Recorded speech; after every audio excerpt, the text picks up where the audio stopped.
Le mercato s'accélère, les rumeurs s'enflamment et les coulisses se dévoilent. Salut tout le monde et bienvenue dans cette nouvelle revue de presse. L'Atlético de Madrid prépare un mercato de feu. Est-ce enfin l'année où les colchoneros vont renverser la hiérarchie en Liga ? Après une saison jugée largement en dessous des attentes, le club madrilène semble déterminé à corriger le tir. Pourtant, l'été dernier, ils avaient déjà tenté un gros coup avec des recrues comme Julián Álvarez et Alexander Sørloth, deux attaquants qui n'ont pas déçu individuellement. Mais malgré ces efforts, cela n'a pas suffi. Le Barça d'Hansi Flick et le Real Madrid d'Ancelotti sont restés intouchables. Éliminés en huitième de finale de Ligue des Champions, écartés très tôt de la course au titre en Liga et stoppés en demi-finale de la Copa del Rey par les Blaugrana, l'Atlético a vécu une nouvelle saison blanche. Alors la direction veut frapper fort et rapidement. Objectif, retrouver de l'ambition et surtout des résultats. Mais est-ce que cette fois c'est la bonne ? Selon la presse espagnole, la cellule de recrutement a déjà enclenché les grandes manœuvres. Johnny Cardoso, révélation du Betis, est sur le point de signer. Un profil qui plaît beaucoup à Simeone, notamment pour son volume de jeu et son impact physique. Le coach argentin voulait un vrai numéro 5 à l'ancienne. Et il l'a trouvé. Mais le nom qui fait vraiment trembler les fans de Liga, c'est celui d'Alex Baena. Véritable maestro offensif, considéré comme l'un des meilleurs passeurs du championnat cette saison, il s'apprête à rejoindre le club contre sa clause libératoire de 60 millions d'euros. Une énorme prise pour l'Atlético, qui n'a pas souvent l'habitude de s'offrir ce genre de profil créatif.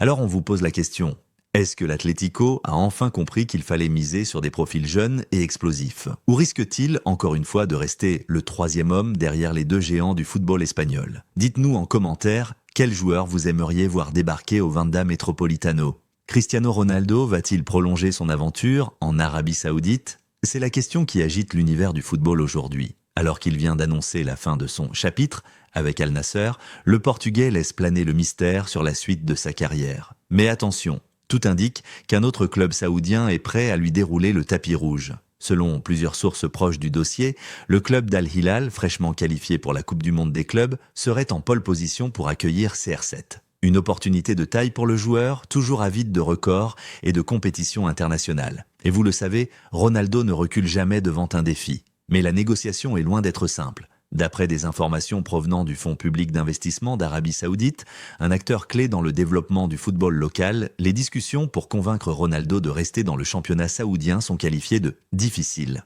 Et pourtant, Al Hilal pourrait offrir à Ronaldo quelque chose qu'Al Nassr ne peut plus lui garantir, la scène mondiale. Le club participera à la prochaine Coupe du Monde des clubs aux États-Unis. Une vitrine parfaite pour continuer à marquer l'histoire. Alors la vraie question c'est, Ronaldo privilégiera-t-il la stabilité, avec une possible prolongation à Al Nassr, ou choisira-t-il une dernière grande scène internationale avec Al Hilal ? D'ailleurs, les dirigeants d'Al Nassr, et notamment leur directeur sportif Fernando Hierro, n'ont pas encore baissé les bras. Ils espèrent toujours un accord de dernière minute pour prolonger le contrat du quintuple Ballon d'Or qui court jusqu'au 30 juin. Et vous, qu'en pensez-vous ? Ronaldo devrait-il rester en Arabie Saoudite pour jouer la Coupe du Monde des clubs avec Al Hilal ? Brésil. Les propos confiants de Carlo Ancelotti sur Vinicius Junior.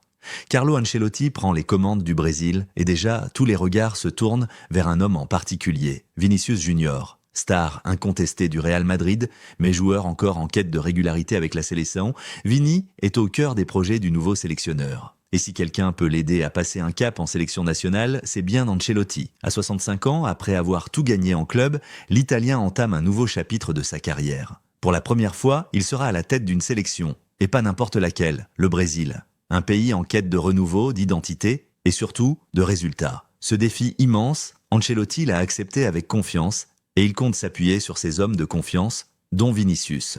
Mais voilà, en club, Vini flambe. En sélection, il peine à s'imposer. Pourquoi cette différence de niveau entre le Real Madrid et le Brésil ? Carlo Ancelotti a sa propre analyse.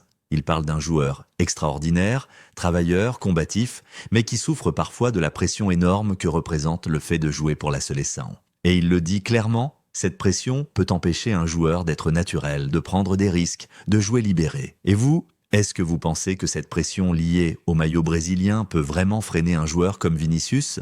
Est-ce que le fait de vouloir trop bien faire peut, paradoxalement, nuire à sa performance ? Ancelotti, lui, reste serein. Il est convaincu que Vinicius va montrer sa meilleure version avec le Brésil. Et avec son soutien, cela pourrait bien arriver plus vite qu'on ne le pense. Le coach italien semble prêt à adapter son jeu, à reproduire certaines recettes vues au Real Madrid pour mettre Vinicius dans les meilleures conditions. Mais attention, la concurrence est rude. Le Brésil regorge de talents, y compris certains joueurs non convoqués cette fois-ci, mais qui pourraient très vite intégrer le groupe. Ancelotti l'a dit lui-même, des renforts viendront, et la liste actuelle n'est qu'un point de départ. Vinicius peut-il devenir le leader offensif du Brésil sous Ancelotti? Est-ce que ce duo, déjà complice à Madrid, peut transformer la Seleção et la ramener au sommet du football mondial? Donnez votre avis en commentaire. Est-ce que vous croyez en ce nouveau Brésil, version Ancelotti?